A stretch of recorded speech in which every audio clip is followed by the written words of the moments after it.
This is dog 2. Second time I want to talk about dogs. I just mentioned Prince, the registered black lab, is bred into him to retrieve. I'm ashamed to say I didn't take the time to work with him to get him to where he would stay put until I would tell him to go retrieve the bird.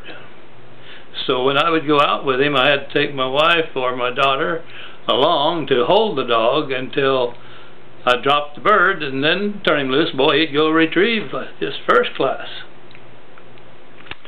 And I'd mentioned that in one hunt in Arizona, the dog got too hot. So I figured out right away what the answer to that situation was. We were at Hunter's Hole, and that was my favorite hunting spot at that time for doves. Colorado River created Hunter's Hole. They just kind of set up a deal where it came off and created this pond off to the side. So from then on, I just positioned myself where when I shot at a bird, it was very likely to land in the water. And I'd say 3 out of 4, maybe even 8 out of 9 would fall in the water. And so Prince, when we turn him loose to go retrieve, he got a nice cooling bath as well as bringing back the bird. It was a lot of fun. Incidentally, Prince, we didn't have an accommodation in Alamosa, so Leonard Kajowski, my oldest boy's father-in-law, he was our maintenance and transportation supervisor for the Alamosa schools. He came and we built a real fine fenced-in kennel for Prince. So he had no experience really doing anything except being in the kennel, being in the house, being in the yard, and outings. And most enjoyable outings were hunts. Though I want to tell a story about one time we were off at a rural school there in the Alamosa area, Crowderland. Parked at the school, we had the little trail bikes, and everybody was taking turns riding trail bikes around the section. We had 2 or 3 of them. And first thing we knew, Prince's paws were starting to lose, get blisters on the bottom. We're going to have sore paws. So we held on to him while the next group took off.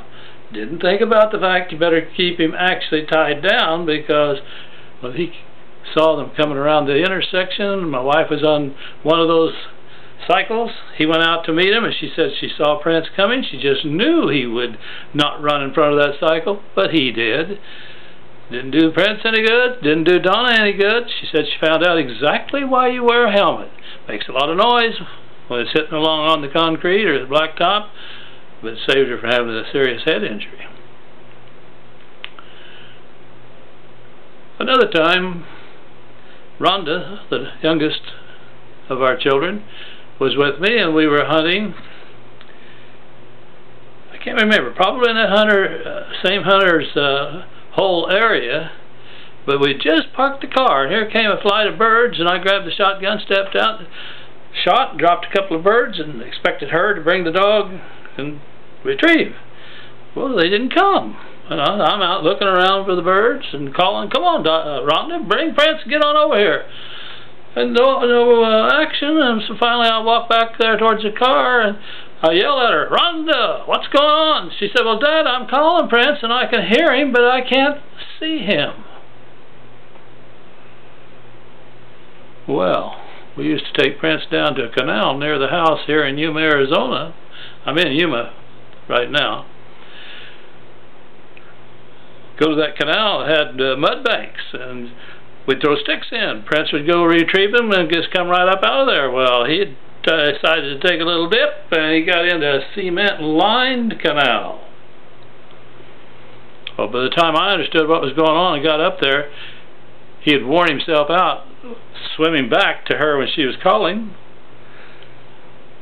And he barely had his head up and was about, I don't know, 2 or 3 blocks down the canal headed for Mexico, floating away. So we jumped in the car, started down that direction, looked up, 3 Mexican men on the other side of the canal. One of them stripped down to his skivvies, jumped in, got that dog, handed the dog up. The other two grabbed the dog, put the dog out, grabbed him, brought him out of the water.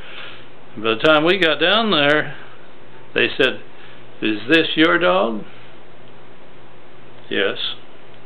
"Well, we'll tie him up over here to a bush and you can come get him, but if it ever happens again, you don't get the dog back." I certainly understood where they were coming from.